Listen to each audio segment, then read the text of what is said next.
אנחנו רוצים צדיקים שכולנו נשתתף באיזה מצווה חזקה, שהיא תעמוד עם כולנו, איתנו ועם כל אחד ואחד מאיתנו. אנחנו חודשיים חושבים איזה מצווה נקבל עלינו שתהיה חזקה ותאיר אור גדול בכל העולם.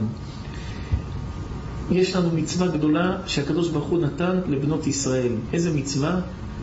ערב שבת קודש להדליק נרות שבת. אז זה נאמר, אם אתם משמרים נרות של שבת, אני מאיר לכם אורו של ציון.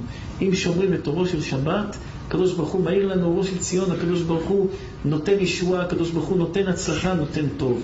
אנחנו יודעים בלב שלנו שאם נעשה מה שעכשיו נאמר ונגיע למה שאנחנו רוצים, אנחנו נראה אור גדול וסייעתא דשמיא גדולה בעולם. אנחנו רוצים שנקבל על עצמנו 4 שבתות, לעשות מלחמה בכל הכוח. 4 שבתות לחזק בנות ישראל בכל מקום שיש בעולם, להקפיד להדליק נרות שבת. שלפחות 1,000,000 יהודיות בעולם שלא הדליקו נר שבת, יתחילו להדליק נרות שבת.